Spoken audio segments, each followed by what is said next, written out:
জয় জগন্নাথ। আজ রথ, আর এই রথের জন্য খুব সুন্দর মতো একটা ট্যাটু আজকে আমি করেছি, যেটা তোমাদের সঙ্গে শেয়ার করাটা অবশ্যই ভেরি ভেরি ইম্পর্টেন্ট। কারণ যেটা না করলে ভগবান জগন্নাথ নিজে এসে আমাকে পাপ দেবে, সেটা কিছুতেই হতে দেওয়া যাবে না। চলো লেট না করে আমরা ভিডিওটা শুরু করি। স্টুডিওতে এসে ফার্স্ট যে কাজটা থাকে সেটা হচ্ছে নিজের স্টুডিও নিজের হাতে ভালো করে ক্লিন করা। আজকের ওয়েদারটা একবার জাস্ট দেখুন, পুরো মেঘ করে আছে চারিদিকে, মানে বৃষ্টি এই এলো ভাব। তো আমি যথারীতি কাজে ফোকাস করলাম, আমি ডিজাইনটা একটু তৈরি করে দেখাচ্ছি আপনাদেরকে। এটা হচ্ছে আজকের প্রজেক্ট, যেটা আমি আজকে করব। যথারীতি ঠিক সময় ক্লায়েন্টও এসে হাজির, আর আমি কোনো রকম দেরি না করে আমার কাজ শুরু করি। বেশি যদি লেট করতাম আমার কাজটার অনেক দেরি হয়ে যেত, কারণ এই কাজটায় 6 থেকে 7 ঘন্টা তো কম করে লাগতো।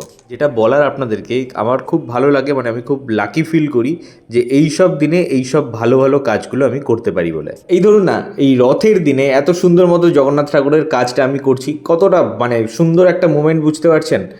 আমার পুরী যাওয়ার ভাগ্যটা হবে কিনা আমি জানি না, স্পেশালি এই রথে।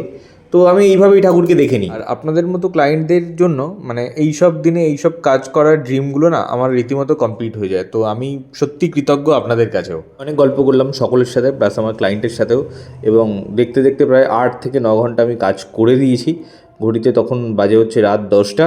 এই দুপুর 2টোর সময় কাজে বসে রাত 10টার সময় শেষ করছি, ব্যাস। আর কিছুই বলার নেই, এবার আপনাদের বলার পালা কাজটা দেখে ঠিক কেমন লাগলো আপনাদের। আর যারা যারা আমার কাছ থেকে ট্যাটু করানোর প্ল্যান করছেন তারা অবশ্যই আমার সঙ্গে যোগাযোগ করতে পারেন। বিভিন্ন কনসেপচুয়াল কাজ বা ছোটো বড় যে কোনো রকমের কাজ।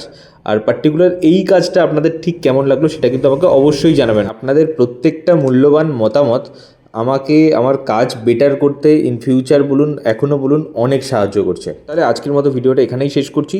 সবাই খুব ভালো থাকবেন। জয় জগন্নাথ। দেখা হচ্ছে তাহলে পরের ভিডিওতে। টাটা।